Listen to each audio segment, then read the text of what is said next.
सबको जय मसीह की। परमेश्वर हम सबको आशीष दे। जो घटना हम देखने जा रहे हैं आज यीशु के पुनरुत्थान के बाद, यह आपको मिलेगा यूहन्ना 21 का 1 से 12। इसे आप पढ़िएगा।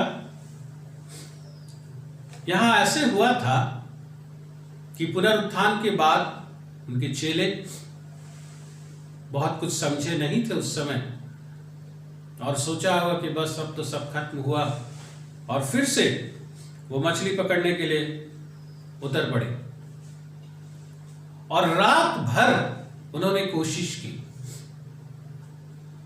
लेकिन एक भी मछली सुबह तक नहीं पकड़ पाए। ये पूरा जो प्रोजेक्ट था उनका, वो एक तरह से फेलियर कहा जा सकता है। और वही सुबह जब वो टायर्ड हो गए होंगे, उसी समय थकान हुआ होगा, निराश हुए होंगे, और जाने के लिए वापस घर ये सोचकर कि चलो फिर से आएंगे, ये तो हुआ नहीं ये बार कुछ। उसी समय मसीह वहां उपस्थित होता है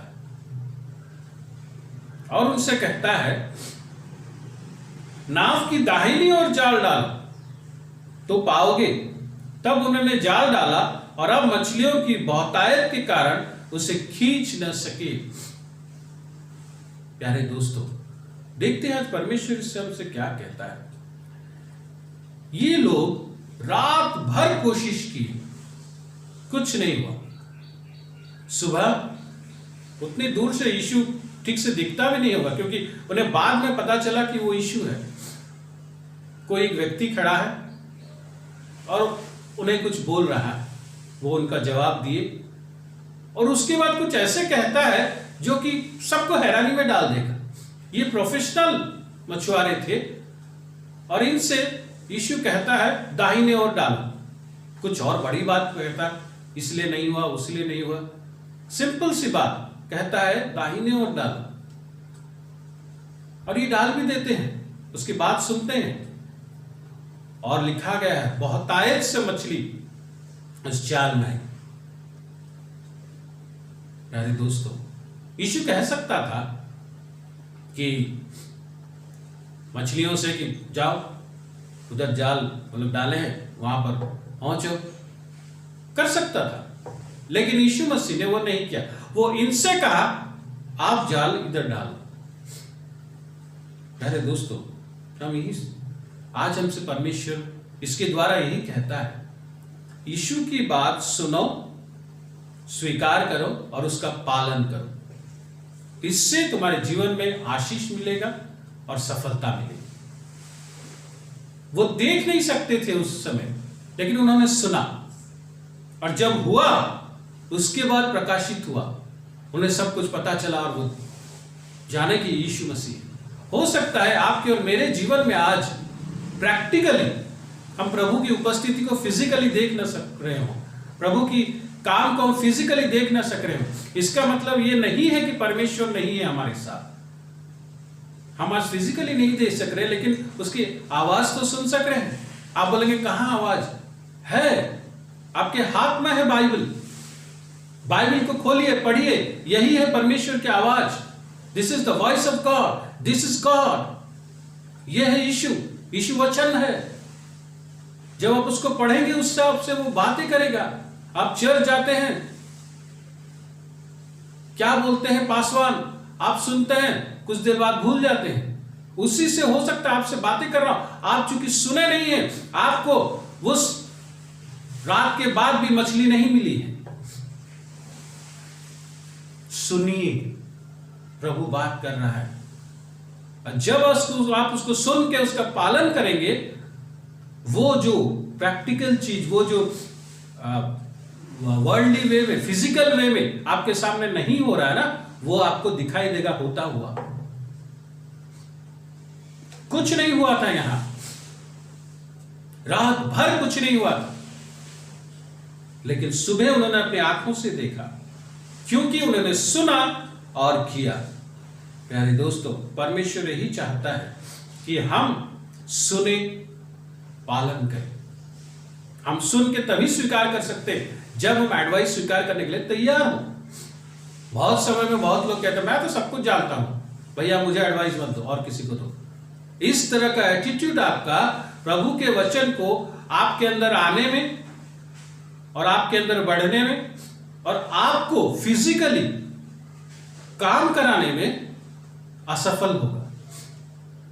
जी हां, जब तक हम अपने दिल से अपनी इच्छा से उसे स्वीकार नहीं करते वो काम नहीं कर सकता।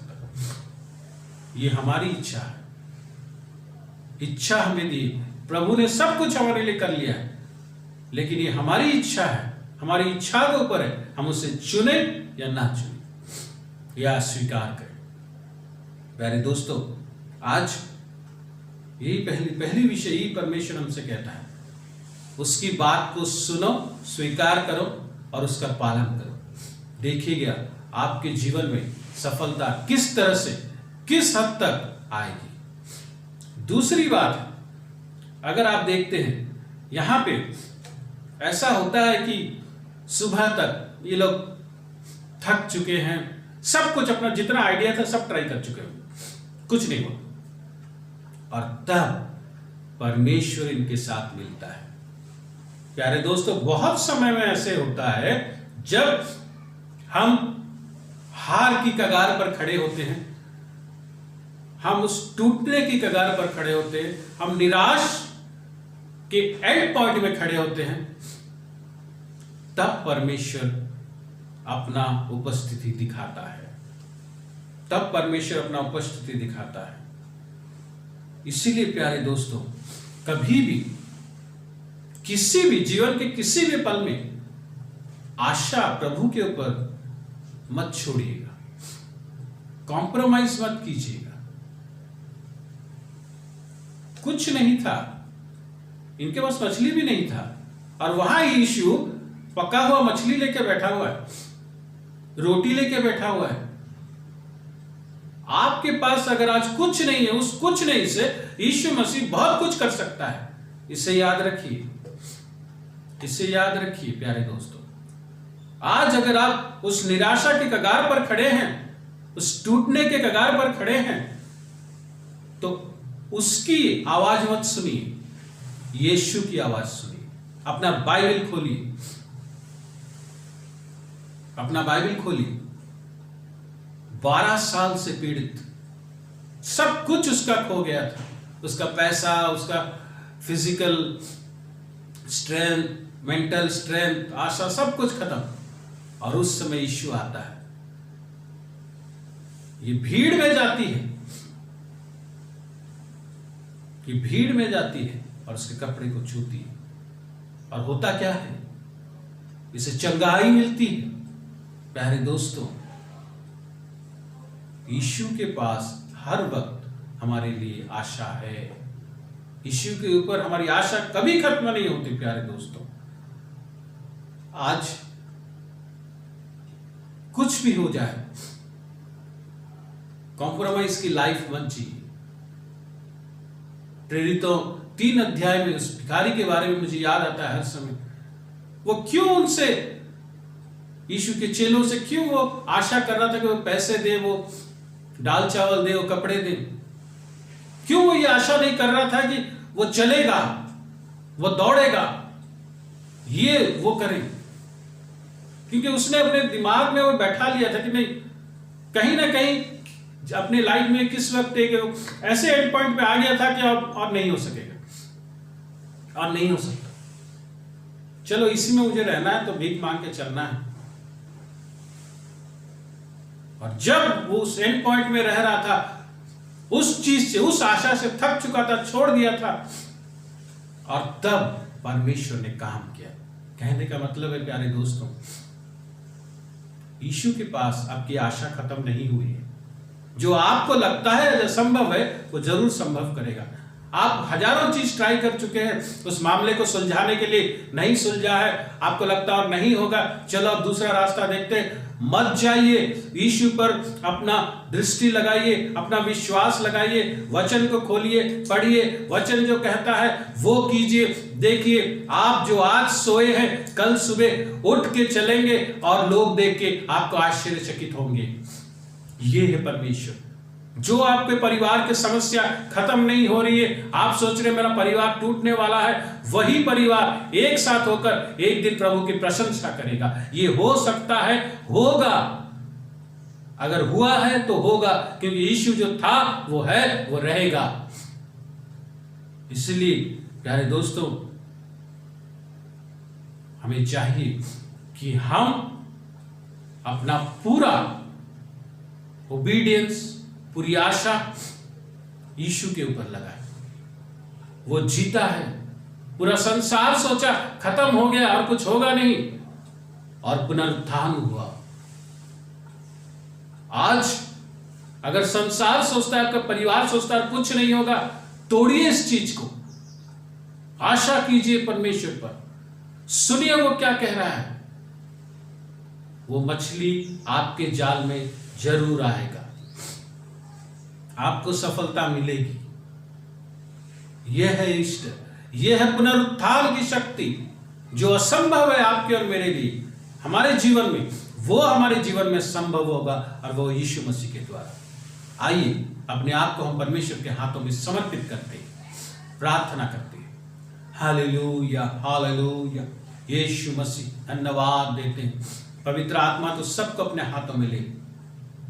प्यारे दोस्तों, अपने अपने वो विषय को प्रभु के हाथों में दीजिए जो आपको बहुत सता रहा है, जो आपको डिप्रेस कर चुका है, जो आपको अंदर से खोखला कर चुका है, जो आपको तोड़ चुका है, जहां लग रहा है कि सामने अंधेरा ही अंधेरा है। उस विषय को अभी इसी वक्त प्रार्थना में प्रभु के सामने रखिए। ओ लामा शिखर त्रिदेही, यीशु मसीह तेरी आशीष तू दे, तेरा वो अद्भुत कार्य तू कर प्रभु। जितनी प्रार्थना भी हो रही है, ये प्रार्थनाओं में तेरी प्रभु पवित्र आत्मा का काम हो, तेरी शक्ति का काम हो परमेश्वर। अगर कोई गलती, कोई भूल हमसे हुई है, हमें क्षमा कर परमेश्वर। तेरा अनुग्रह काम करे, तेरा अनुग्रह काम करे उन सब मैटर के ऊपर जो अभी अभी प्रार्थना हो रही है, उन सब मैटर के ऊपर काम करे। और हम जानते हैं तेरा पुनरुत्थान हर विषय के ऊपर काम करेगा। तू विजयी परमेश्वर है। हम अपने जीवन में उस मैटर पर विजयी देखेंगे। यीशु मसीह, तेरे नाम से मैं उस विजय को स्वीकार करता हूं हर प्रार्थना के लिए, और प्रभु उसको स्थापित करता हूं यीशु मसीह के नाम से, धन्यवाद देते हुए तूने हमारी प्रार्थना सुनी और तूने दिया। Hallelujah, hallelujah, glory Jesus. Yeshu Masih, तू किया है, तू करेगा, तू हमारे लिए कर चुका है। धन्यवाद देते हैं, तेरी महिमा प्रकाशित है। यीशु मसीह के नाम से मांगते हैं, आमीन।